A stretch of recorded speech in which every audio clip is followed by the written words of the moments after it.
I always ended up falling back into the whole competitive thing because it was like that's how I got so used to training that it's kind of hard to get out of it. When you train like a bodybuilder and it becomes like your second nature way of training, it's hard to do anything else.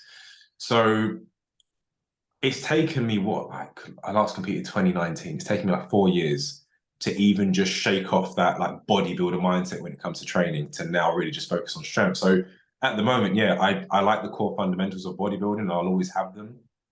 But my main thing at the moment is just functionality. Am I strong? Can I move? And my biggest thing at the moment is, which has been a bit of a conflict for me, is dropping weight. Thank you for tuning in, guys. This podcast is sponsored by Insight Subs. So for all your supplement needs, head to insightsubs.com. They have a massive variety of supplements, so many different brands, giving you an insight into some of the best supplements from around the world, not just in the UK. So if we go to categories now, we can look at whey blends. I'm going to take you to one of my favorite whey proteins, which has Perform Whey. There's so many flavors, a few of them out of stock, but always keep your eye open because they will come back in stock. If you follow Insight Subs on Instagram, you'll be able to also keep updated on when the new stocks come in. So all you have to do, give it a quick click, add it to cart, then check out.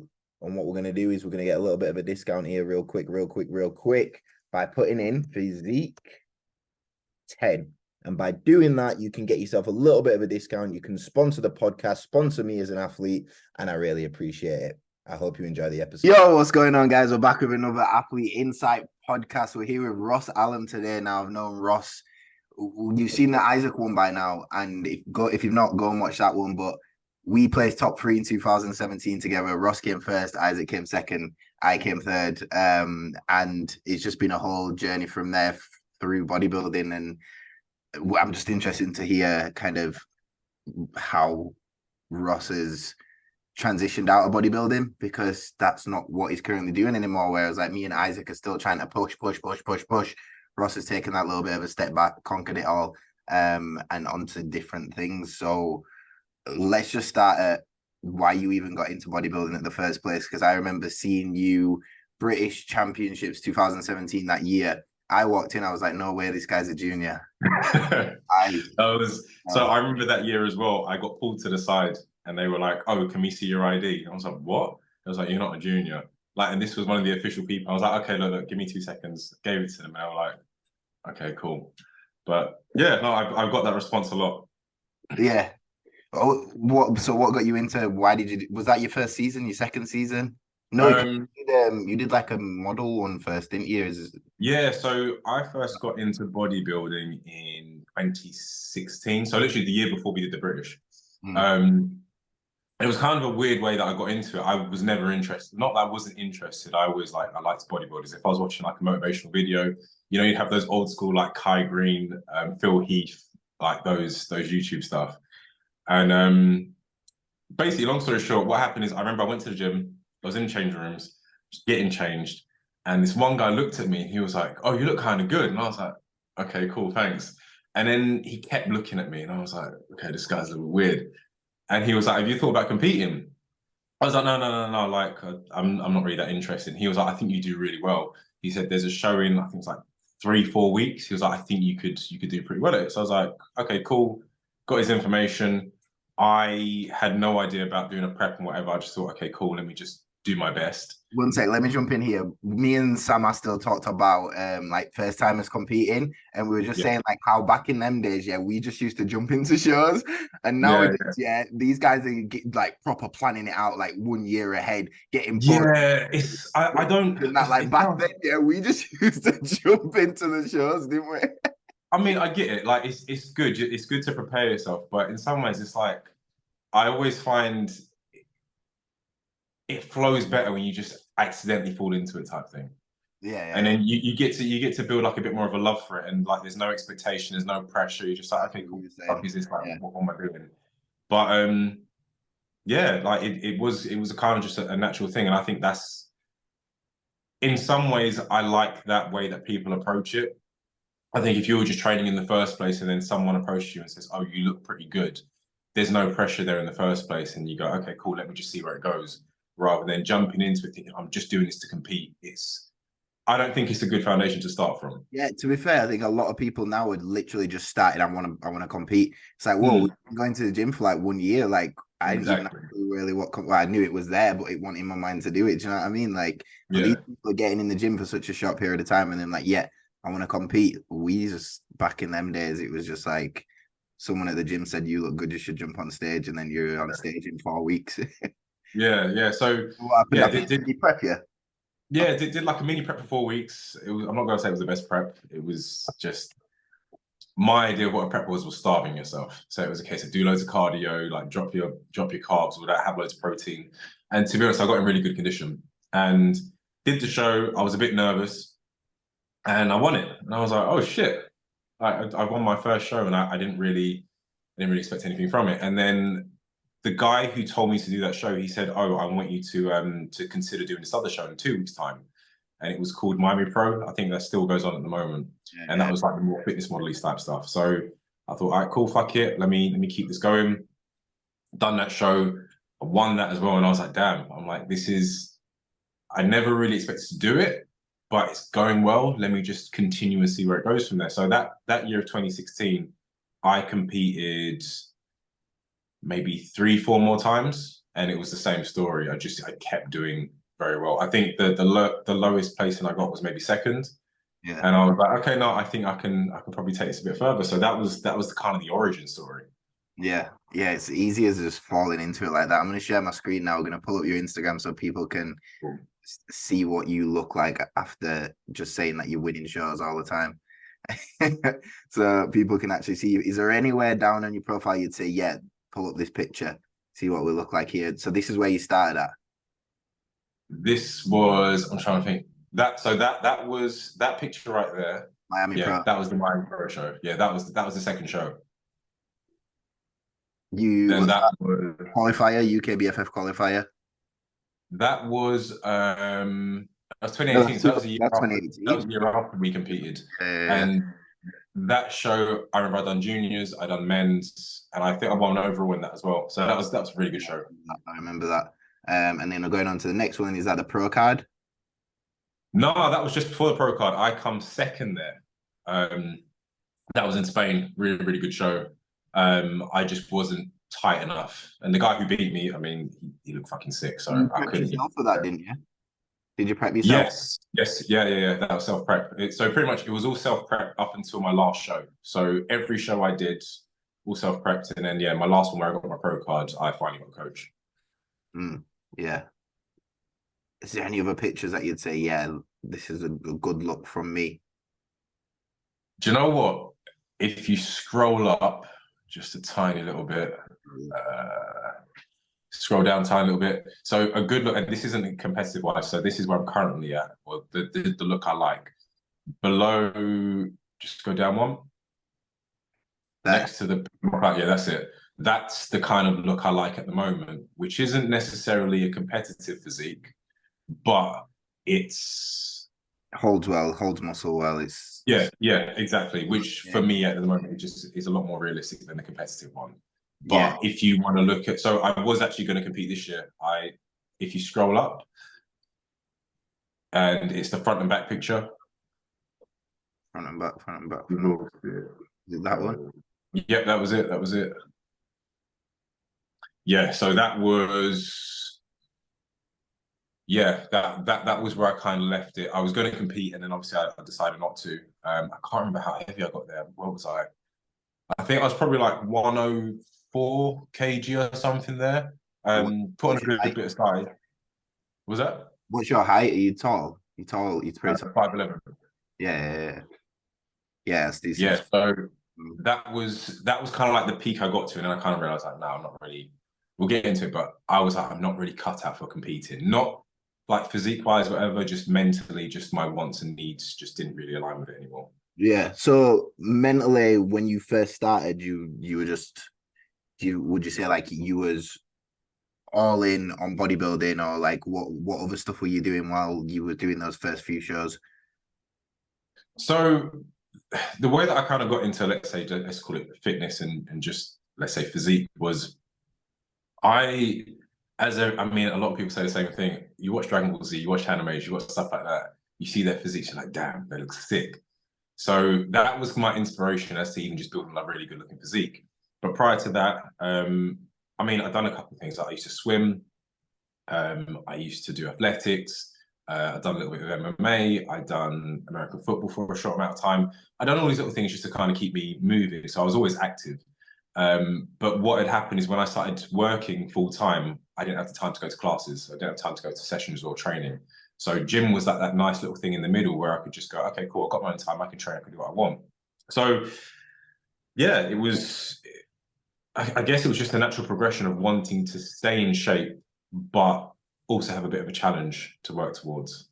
Yeah, how did you find it working full time, but then also being like this bodybuilder winning all the shows? Because you were still doing that while you was winning all the shows, right?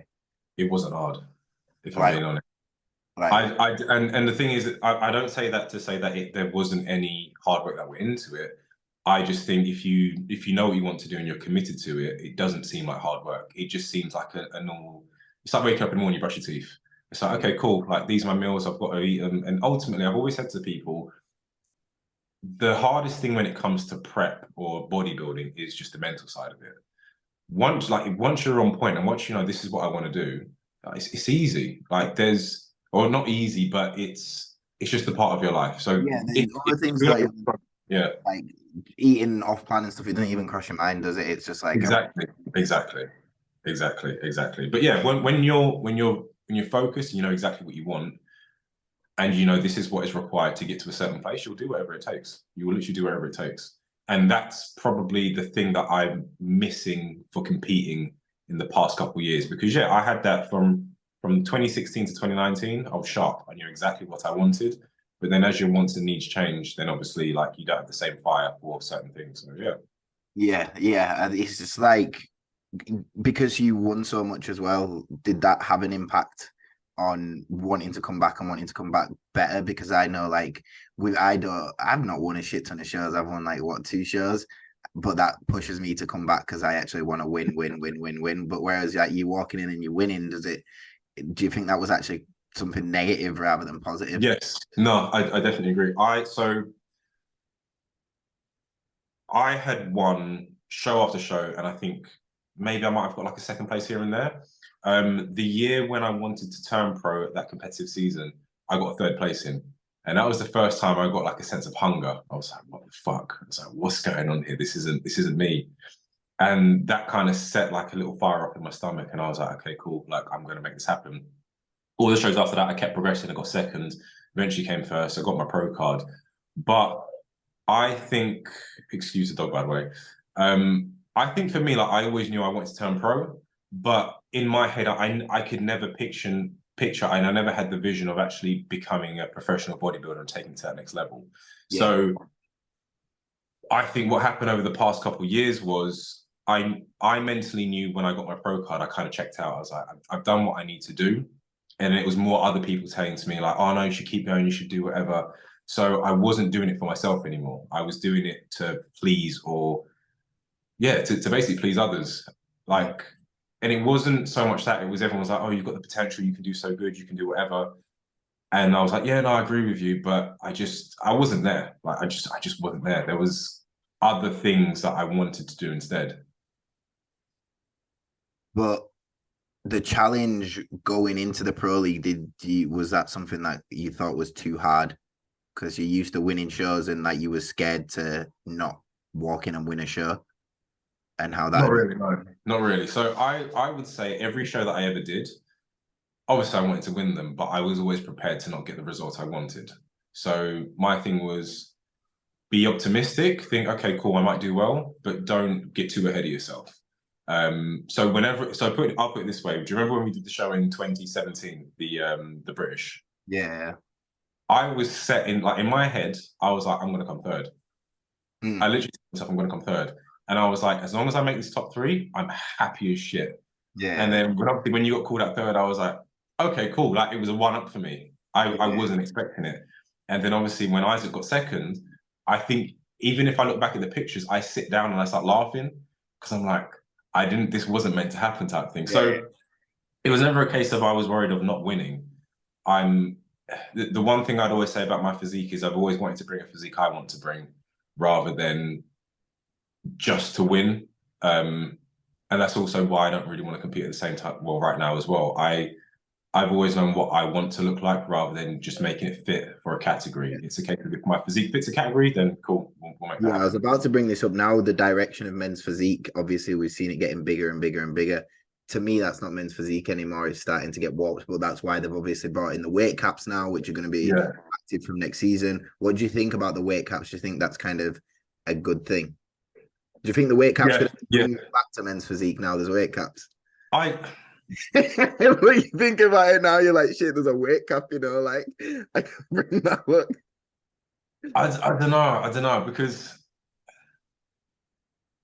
I think if you're gonna put that amount of size on, and just the way that I think at this current moment when it comes to bodybuilding, if you're gonna put the size on, do fucking classic.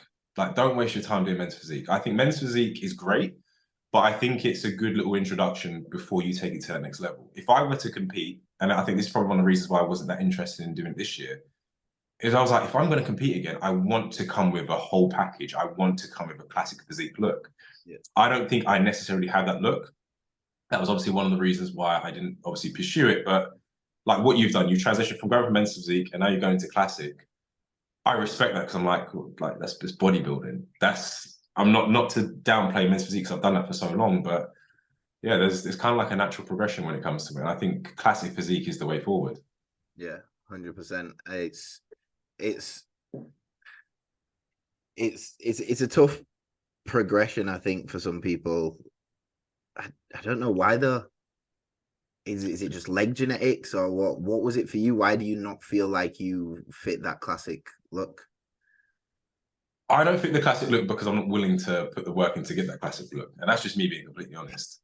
Like I'm not going to bullshit, but it's because it's like, I know a lot of people make excuses, but it's men's physique doesn't necessarily interest me in the same way. When I watch someone doing classic, I get excited. I'm like, that's why I started to be like, that's why I was like, I need to leave men's physique, because when I was doing that last prep for the Arnolds, I was like, I just don't want to be stepping on stage as a men's physique athlete. Like all my doing bodybuilding poses, I'm seeing how my legs are coming in, and I'm like, yes, but and when you lose the interest for it, you're just like, why am I even prepping and doing it? So I kind of feel that.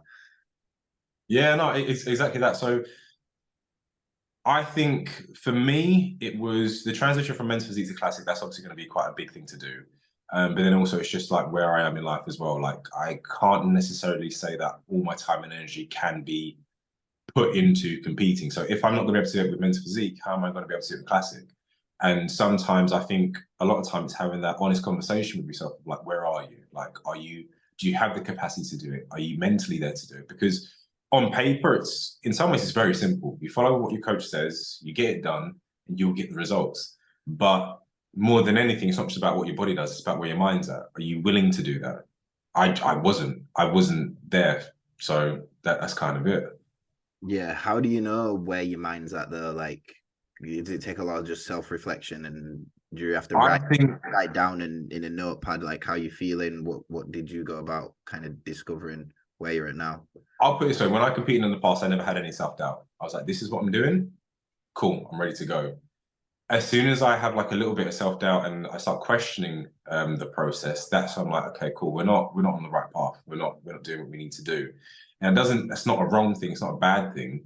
It's just, I believe if you're going to compete, you need to put 100% into it. It's not a half-hearted thing that you can do, because you put in a half-hearted prep, you're going to get half-hearted results. If you're going to compete, you're there to win. You're not there to just take part. So I think it's about also doing it for the right reasons as well. You need to know I always say you need to know yourself, and then you can work everything else out from there. So yeah, some people, you can write things down on paper, you can write the pros and cons, you can do X, Y, Z, but you'll know in your heart if it's meant for you or not at that certain time. So it doesn't mean if you're not ready now, don't do it. It just means if I'm not feeling it right now, it just means, okay, cool, let me take a second, let me take a step back. Sorry, that's a dog. And yeah, look, competing is not going to go anywhere. When the time is right for you, the time is right. Yeah, 100%.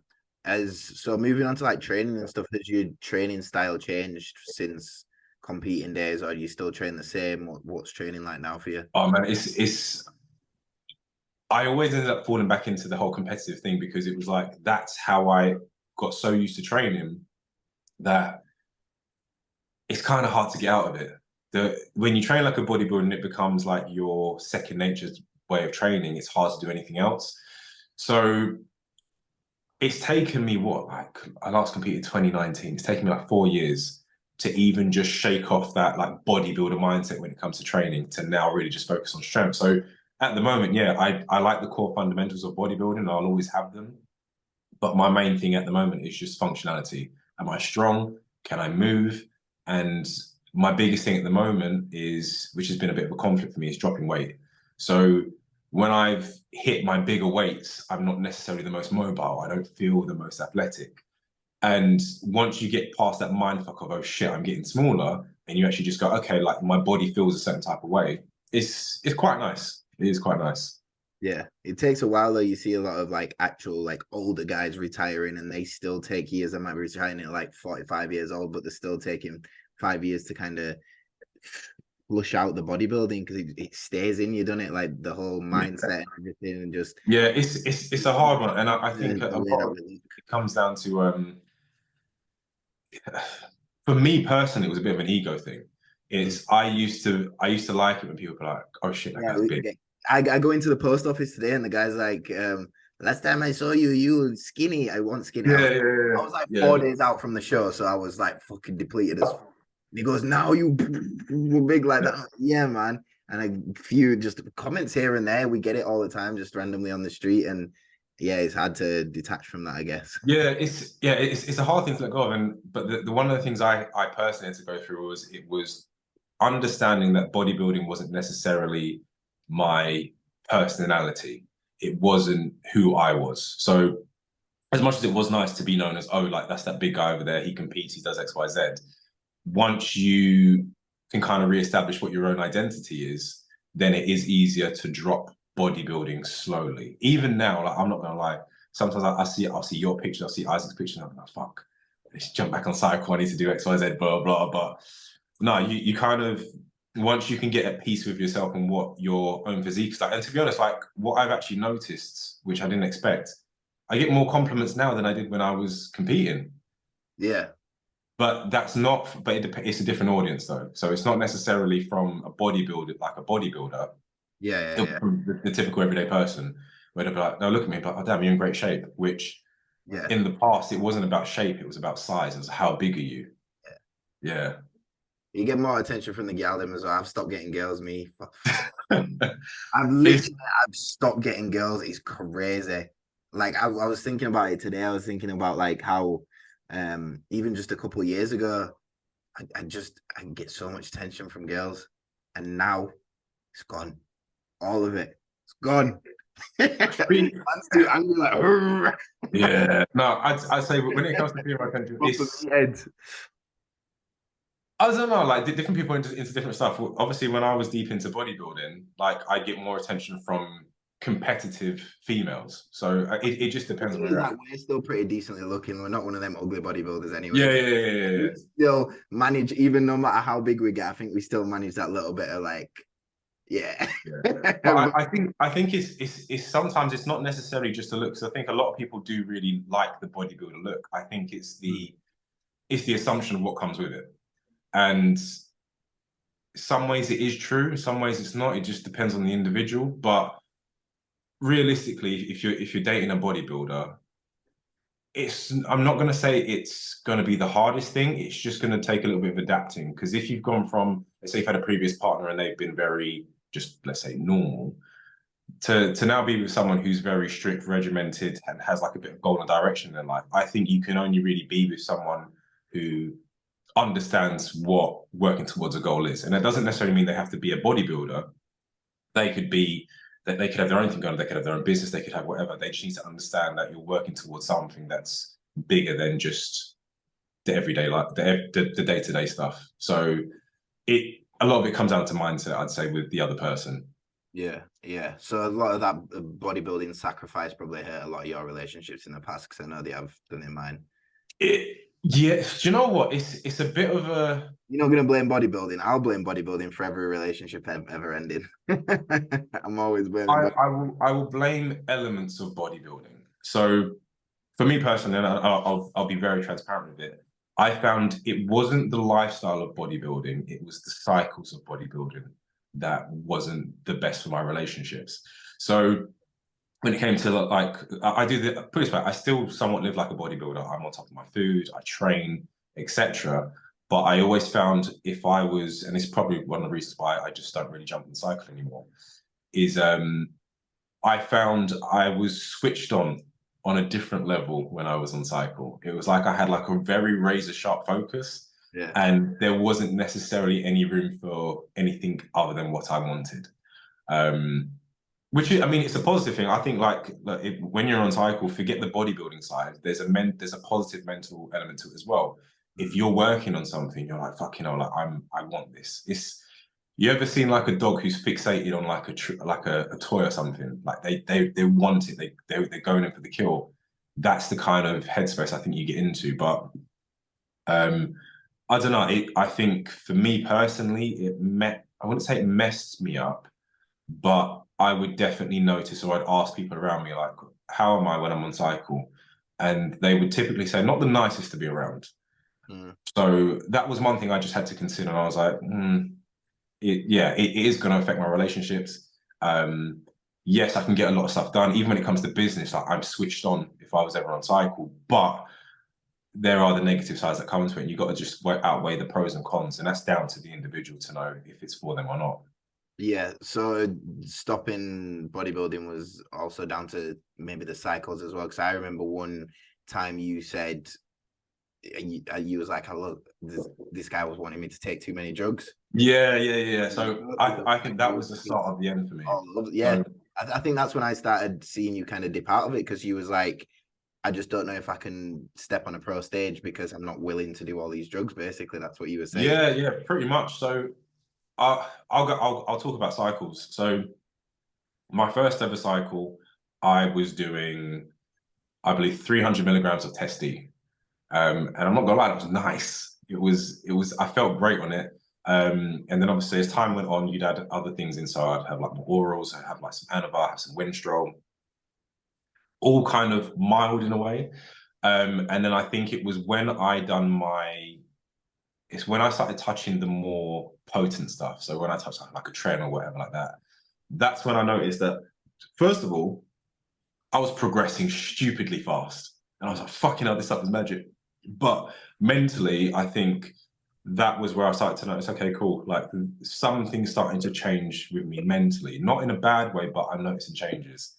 And then obviously when it came to, let's say, taking cycles, when it comes to the pro league, I'd been very comfortable with not going anything over, I don't know, 600 milligrams of everything together.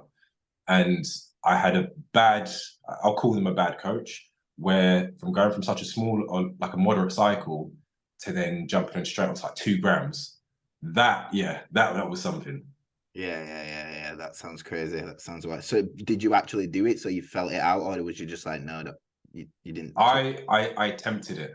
I tried, but on reflection, looking back at the cycle, it's just a fucking mess of a cycle. It's just a lot of different stuff. And I know that this person in particular, they just put everyone on the same thing because it got results. And the thing is, if you're training hard, if you're eating well, and you're having a whole concoction of things put in your body, you're gonna look different. Like, you're gonna fucking change. But for me, it was a case of like, I didn't like putting it into my body. I'm happy, like, put it this way, something like a testosterone or whatever, quite happy with. Yeah. But it's, for me personally, I was like, I don't really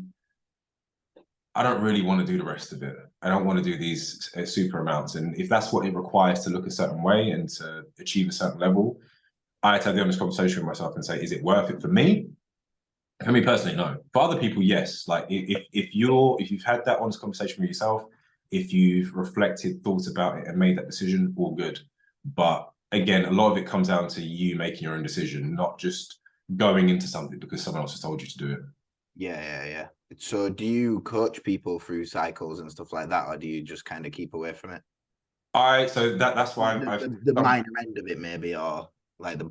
So I'll put it this way: I don't openly coach competitors. If I have a client who's progressing really well in their physique and they go, look, Ross, I want to compete and I potentially want to go on cycle, I won't tell them what to do. I'll be like, this is what I've done in the past and this is what got me XYZ results. But I'd always say to them, so what I had in the past couple of years, just to kind of like work out my hormones, is I went to see an endocrinologist, and I've been working with one started working with one in 2020. And I always just like to be in touch with them just because it's good to know what's going on hormonally. I'd always recommend, like, it's good to have a hormone specialist work with you to understand exactly what's going on. Ultimately, they're always going to say to you, don't go on cycle, don't do XYZ. But to at least have that professional help on your side, it's never going to be a negative. And one of the biggest things is post-cycle therapy. As much as I can give advice on, okay, like when you come off, do XYZ, this is a protocol, it's always good to have like professional help on side, just so, yeah, it's always good to have information from a couple of different sources. Yeah. Well, I've never been off since I started, like fully off. Did you come fully off now? Is that what you've done? Yeah, so I'll tell you what happened. So I was on cycle when I turned pro. I then went on a cruise. I then obviously started with the next coach, and we went on that stupid blast that was crazy. The biggest thing that turned me off was how frequent I had to administer it. Yeah, and that, I fucking picture in that group chat was still going then. Yeah. Picture of all these, and he was like, I can't do this. And it was pretty much every day. It was every day, and I'm just having to like freaking harpoon different parts of my body. I was just like, no, I can't do it. I used to feel sick even just doing like once or twice a week. So to do it every day, that was that. But yeah, so I came off in 2020. I lost a bit of size, and then the first time I went, I was like, shit, I'm losing size. I need to go back on. So I jumped back on, and then I think it was 2021. I actually came off. I came off for 6 months, and actually, to be honest, I looked really well. So the video I showed you in the beginning, the one when you was going through my feed, so that was 6 months off cycle. I lost a bit of size, but what I started to realize is, to be honest, if you've trained fairly well for a good couple of years, yes, you are going to lose size. You don't have to lose strength. So my strength has actually maintained since I've been off. But yeah, you're just not, you don't get the same pump. You're not as full. But ultimately, the most important thing to me was, do I look good? Do I hold a little bit of size? Am I still strong? Does the shape look great? Then I'm all good. So came off. I went back on again for a short amount of time, maybe like the end of 2021. And then from 2022, I was off. I decided I want to compete again. So I jumped back on, when was it? Maybe early this year. So I'd say, I don't know, maybe like February or something like that. Realized I didn't want to do it anymore. So yeah, I've been off since, say, March. Since March. How are you finding it then? You should be pretty much dog end now of feeling. I mean, how long does it really take to get back to normal? A year? 6 months to a year? So I think it varies depending on the individual. So one of the things that I've got very interested in is different types of health. So not just obviously thinking about my protein, carbs, macros, and all that type of stuff. I'm looking at my micronutrients and just other elements and things that can help assist me in the recovery phase.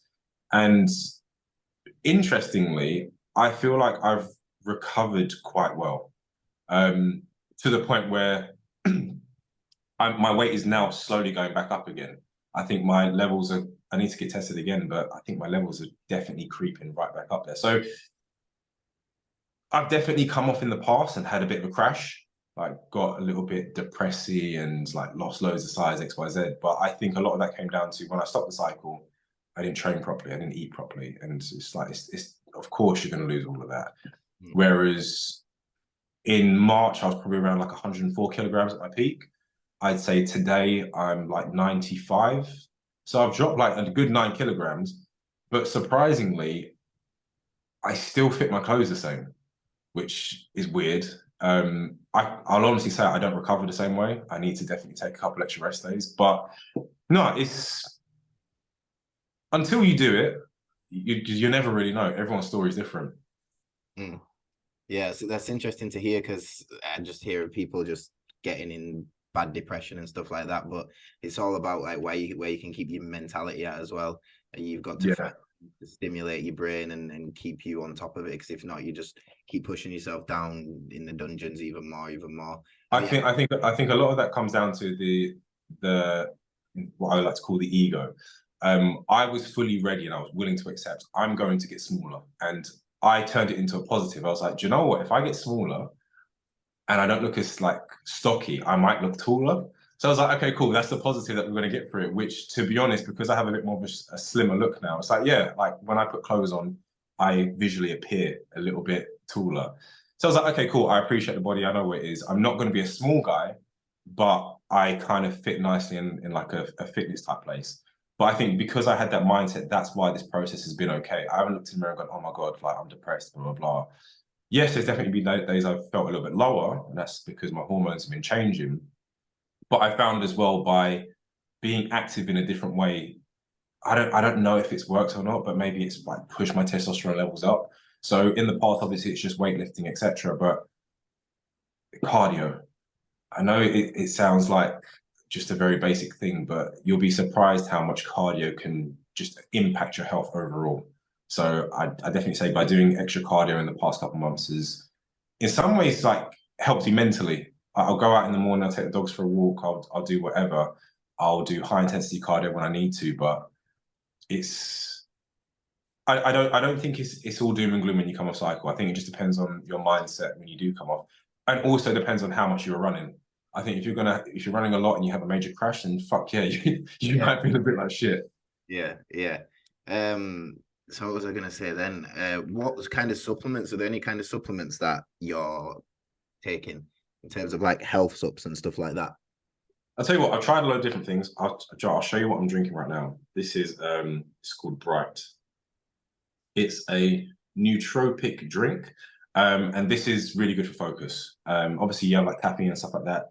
This I've been trying out for not too long now, and I'm not gonna lie, when you drink it, you're very sharp. So as long as I write things down on paper, I'm like, this is what I'm going to achieve for the day, and I keep my mind occupied, that's a really good thing to have. I take CMOS. I've done a story about it not too long ago. So basically with CMOS, it has, I believe, 92 minerals your body needs out of the 102 that you're meant to have. So one, my mineral intake is pretty good.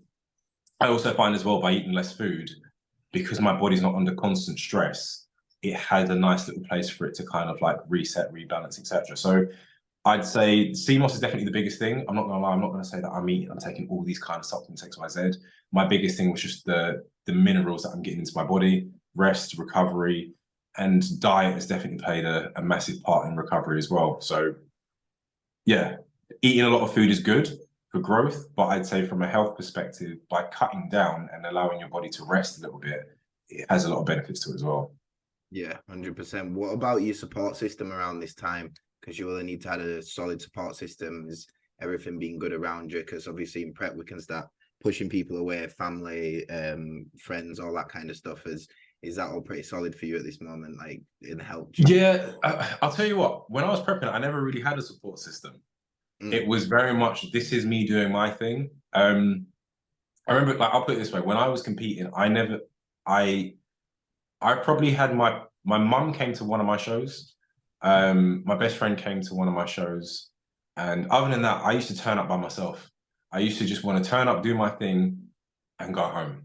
That was literally it. It was very much, this is what I'm doing. It wasn't for anyone else. And also competing, like bodybuilding was a long last day.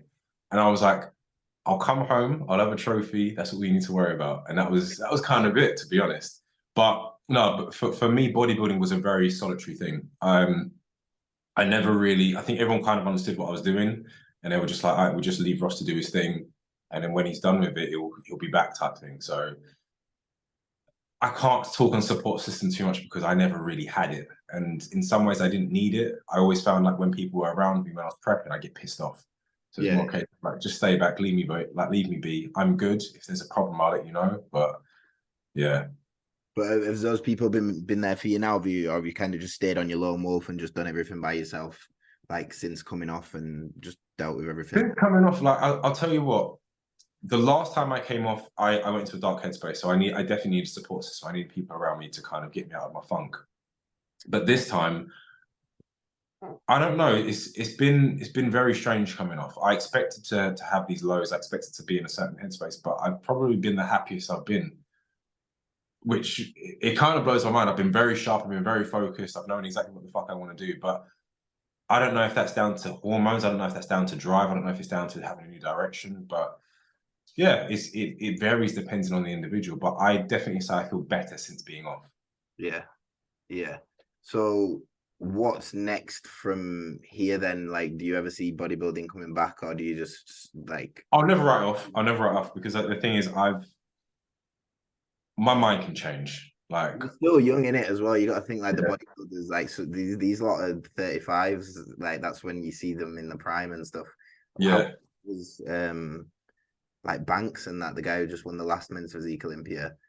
These motherfuckers are pretty decent. They're 30s or something like that. Yeah. And I mean, yeah, we're both out, because you're like, what, 26? Yeah.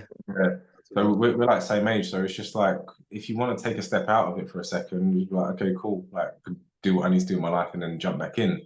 But for me right now, I wouldn't say bodybuilding's on the cards, just because I'm not, nothing's really excited me enough to want to get back into it. And then I just have, my thing has always been the energy, or the time and energy that I put into bodybuilding. I just thought, what happens if I was to then put that same effort into other elements of my life? So I just thought, okay, cool, let me do that, and let me just fully focus. Because before I tried to juggle, like, oh, let me be a bodybuilder, let me then pursue this goal, that goal, one's always going to take priority over another. So you need to sit down, have that conversation, like, okay, what is it I want to do? What do I truly want to do? And when you commit to it, just fucking commit. So for me, fitness is definitely going to be the main priority. I still want to be fucking strong. Maintain the strength I have at the moment, post obviously being on cycle, that type of stuff.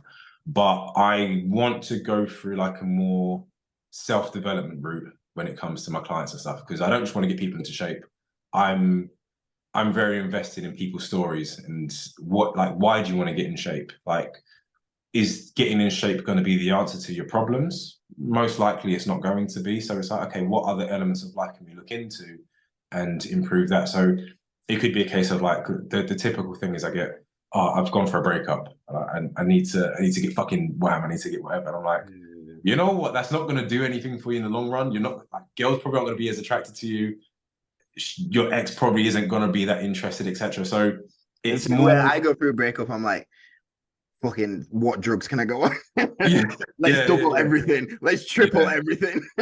Yeah, it's that. But I think, because I've gone through that process as well. Like, there was one prep I did which I done fucking sick at, and I was off the back of a breakup. And I remember once I'd won all my shows and all that kind of stuff, I remember at the end of it, I was like, well, I've got a trophy, but I ain't going on no dates. I ain't got that partner anymore. I ain't got whatever. So I was like, okay, cool. Like, I need to probably focus on other areas of my life. And that's kind of what I want to do with a lot of guys now, because as much as I love bodybuilding and I have respect for it, I think there are a lot of people who get into it for the wrong reasons. And sometimes it's a way of distracting themselves from other things that need to be looked into. So my thing now is, I'd rather have that conversation, get a bit more understanding of them, and be like, is bodybuilding what you actually want to do? 99% of the time, no, I say 95% of the time, it's not the answer. And once I end up coaching people, they're like, okay, cool, I'm actually in a happier position because I'm in shape, I look fucking great. That's obviously the main priority. But we look at other things, like when I have calls with my clients now, it's not just, oh, how are we doing? How are we looking? It's, oh, where are we at mentally? How are your other goals going? How can we potentially improve these other areas? Like, one of my clients, I help him go on dates. I'm like, okay, do you know what? I feel happy because I'm helping him in other elements of his life, even to the point where I was like, do you know what? Like, you got a good job, Like, maybe it's time to move out of your parents' house. Like, I don't like calling myself a life coach, but it's like, these are elements of my life that I've worked on or gone through X, Y, Z. If I've got the experience, I'd rather just share it. And if I can help someone in other ways, then I'm more than happy to do it. Yeah. So do you work with, like, would you say you work with a smaller group of people then to allow that Oh yeah. I'll put it this way: when I work with people, I'm no longer just a full-time online coach. I got into, and the reason I kind of didn't feel I was very aligned with it is because you get to a point where if there's too many clients, it's the same as anything. You're not going to be able to give them the same time and attention and detail. It's like if you go to a school, you can have a public school versus a private school. Private school's going to have a whole lot less people in it, but they're going to get a better result at the end of it. And that was my approach when it came to coaching. It was like, I don't want to just coach people for the sake of getting them into shape. I want to be invested in what is it they're trying to achieve.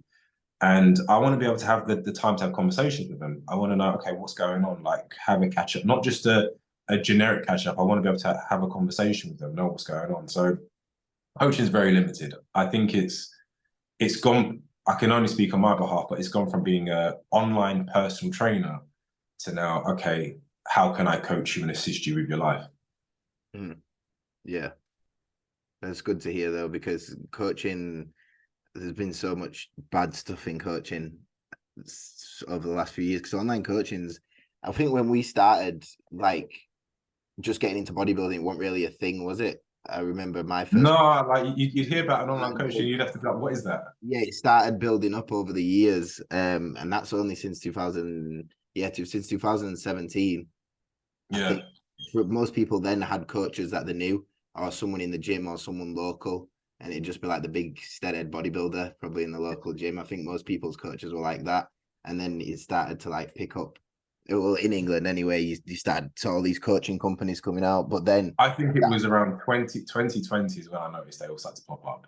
I think everyone was at home and they're like, okay, how can I make some extra money? So I think it depends on your origins. Like if you're looking for a coach, it depends on why did they get into coaching? So let's say someone like yourself, you didn't just go, oh, I want to get into coaching because it'll be a good business. It was like, well, I'm doing this anyway. I've been doing it for years as well. I've got experience. That's the type of person you want to have as a coach versus someone who's like, oh, I'm kind of in good shape. Let me start coaching people for the sake of it. Like you need to have someone who's got the experience and they've got some type of background, period.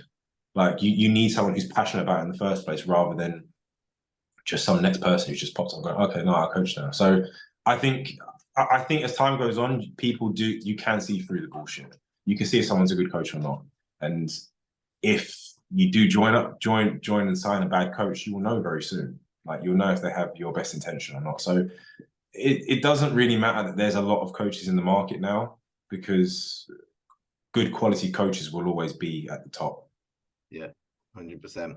Right, we can probably start to wrap this up now. I think we've talked a lot here, but if you could say something like to the younger version of Ross, like when he first started competing, and the middle area and the pro card area, what would those kind of three things be? So let's go like when you first started competing, before you started anything at all, what would you say to that Ross first?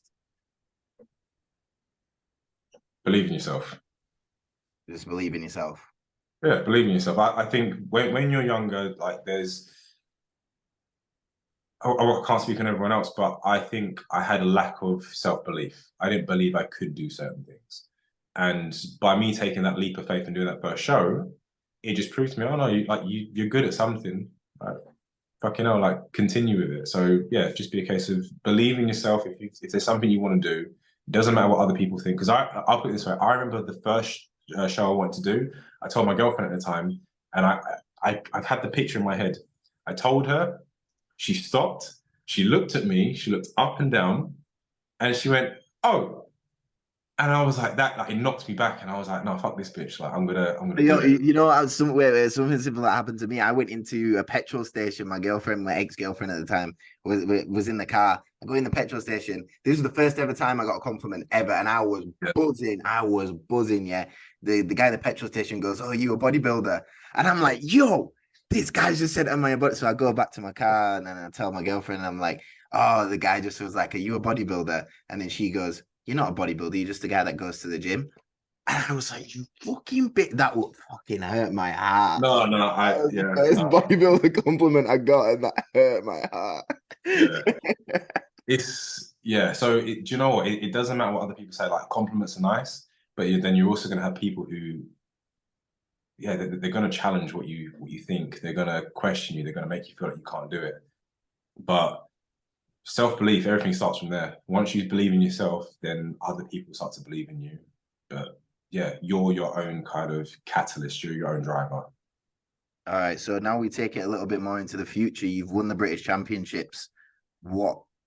How's Ross changed between those years? Do you say more to that version of Ross now than just? I would then say that obviously believing in yourself now at this point. You won the British Championships. Like the next thing I would say is humble yourself. It goes from believing yourself to calm down, mate. Yeah, because like I'll be honest, like for a good couple of years, it was like from going from someone who, not to say I was super shy, but I was very introverted and I didn't really have much going on. I'm talking about girls. Didn't have much going on for me.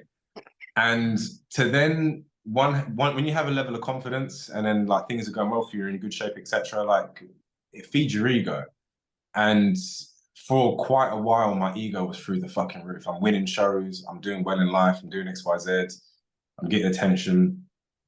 Sometimes you just need to go, look, you know what? Like, you're not God's gift. You're doing well, but still remember, like, you're still that nerdy little kid type thing. So as much as you should believe in yourself and you should obviously aspire to be a very confident and driven male and individual, you also need to bring it back and realize, like, you're not amazing, you're not perfect, you're still a person. Everyone is on the same level. Yeah, so we've gone from believing yourself to humble yourself. So now then pressing on a couple more years later, you then win that pro card, you turn pro. What's the conversation between you and that version of Russ now? The next thing I would say is to know yourself. Know where you're at, have the honest conversations with yourself. Like, don't do things just because you feel like you're meant to do it. Don't do things because people have guided you and recommended XYZ. Because what I did is I spent a good few years conflicted, chasing things that I didn't necessarily want to chase, just because of, oh, like you've done well, you should continue, you should do whatever. Like if I could go back in time to like my 2019, like my pro card self, I would say, look, you this is the goal you wanted to achieve, and you've done exactly what you want to do. Leave it there. That's what you wanted. Everything beyond that you were doing was what everyone else wanted, and you would have saved yourself a lot of time, a lot of issues, XYZ, if you had just stayed very true to yourself and done what you want to do rather than follow other people. Sounds good. That sounds good. It's a very good journey of like ups and downs and like kind of being lows and highs and being unconfident to then being confident and having to humble yourself to then reach, then just like following what other people are saying. And like there's so much to kind of take in from that. There's not many people that can speak to themselves every couple of years and say something totally like contradictory to where you were. I'll tell you what. If that makes sense. This is going to be, I mean, slightly off topic, but it's still on topic. I would say one of the biggest things that happened in the past couple of years was it was more self-development. So I was like, okay, look, I'm not going to focus on just building my physique anymore. I'm going to look at how can I make myself better. Yeah. I don't know if the people watching this are going to know about it and whatever, but what do you know about psychedelics? I've been wanting to try some stuff, ayahuasca. I think we had a conversation one time. Yeah. So I think it was a while ago, but there's been stuff. I want to go to one of the Mexican retreats or whatever and do that at one point in my life. Yeah, so that's kind of where my mindset changed, and that's where my outlook on everything kind of shifted. Like what I realized, or the awkward conversation I had with myself was, I'm like, you know what? There's a couple of things I'm not happy with. I don't necessarily like to talk about. I don't like to delve into it. But I was like, fuck it. If I can make myself uncomfortable in a gym, I can make myself uncomfortable in here. And probably one of the best things I ever did. So I've done a lot of work on myself. I mean, I've read a lot of like self-development books. Obviously, you listen to podcasts, you listen to other people's experiences. And then I don't condone this. I'm not going to say I recommend it to anyone. I'd highly recommend you don't do it. But I did this thing in 2020, and it's called DMT. It's whatever. And that week, I think probably changed the rest of my life, because what I had to do is, you can research it. I learned about it because of Joe Rogan. I was like, okay, cool, Joe Rogan did it. Mike Tyson's done it, whatever. Yeah. if you're going to do it, you do it the proper way. If you're going to do it, you need to be called to it. I know that sounds weird. Like, you'll know when you're meant to do it. Like, life will kind of say whatever. But I meditated for like a whole week. I went vegan. I done all kinds of stuff just to kind of clear my body, my system. I wasn't on my phone. I done like a complete detox. When I actually come to the, like, let's say, retreat thing, we spent 12 hours non-stop meditating. Completely cleared my mind. I then obviously did the plant medicine, which is called, it's not a drug, it's a plant medicine with the guidance of a professional. And that just unlocked some other kind of shit that you'll never, you can do it through therapy. There's obviously different methods of unlocking things. But when I always talk about you need to know yourself, sometimes you need to go deep in there to kind of unravel some things. And once you accept where you were, where you're at, etc., a lot of things become very clear. A lot of things become very clear. But I think what a lot of people need to do is focus more about what's going on in here rather than what's going on the external. 100%. Me over the last year, I don't know if you saw my Instagram post, but over the last year, I've gone a lot into the self-development area within myself and my life totally. Like, if you saw where I was a year ago mentally, such a toxic person, and like I had a sex addiction, and so there needs to be an athlete. I'll speak. Question: Do you think the bodybuilding created a bit of a sex addiction? Probably the drugs, yeah, obviously, yeah. It would be something to do but, with. Like, so what I'm going to ask is it more specifically the drug side, or is it just the nature of what bodybuilding is? No, I don't sexualize bodybuilding at all. I don't think. What would you say about bodybuilding that makes it a sexualized thing? So I remember someone telling me that when it comes to bodybuilding, it's just a shade away from porn.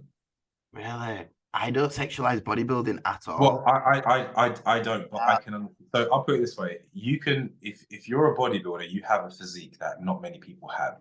So it's very admirable. And the thing is, we're stepping on stage because we have beautiful physiques. That is what it is. It's aesthetically pleasing to the eye.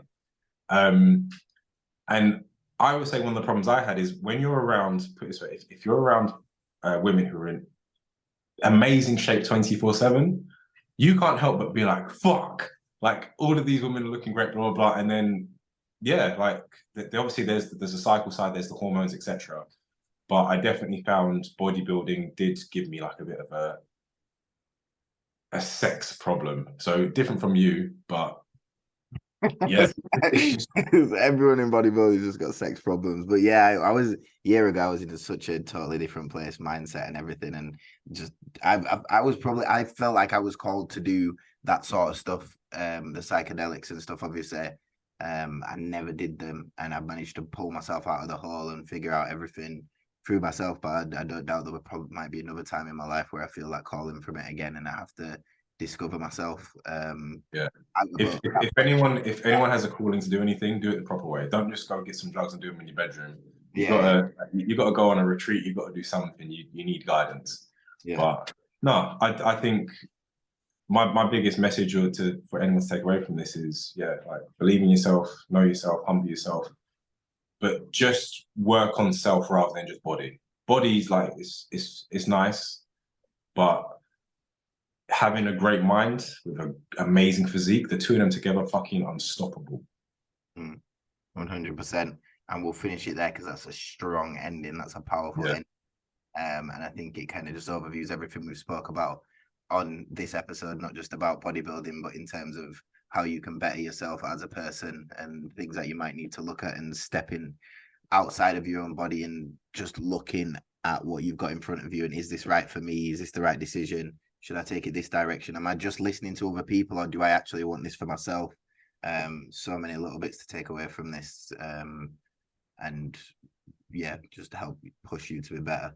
Anything you want to sign off with? Not really, to be honest. I mean, look, if you follow me on Instagram and stuff like that, like my content's going to change. It's going to be very much about what I was talking about today. It's self-development, more specifically aimed at males, younger males. To us, it doesn't matter what point in life you're at. I ain't gonna say I've got the answers to everything, but I will only speak on the topics I've experienced myself and things I've experienced with other clients, and I'll just try to be as insightful and helpful as possible. Cool. All right. So that was Ross Allam and his journey from being a bodybuilder to being retired, and then coaching and life and self-development and all of that. And obviously, I was your host, Dudley Dixon, and we will see you next time in a bit.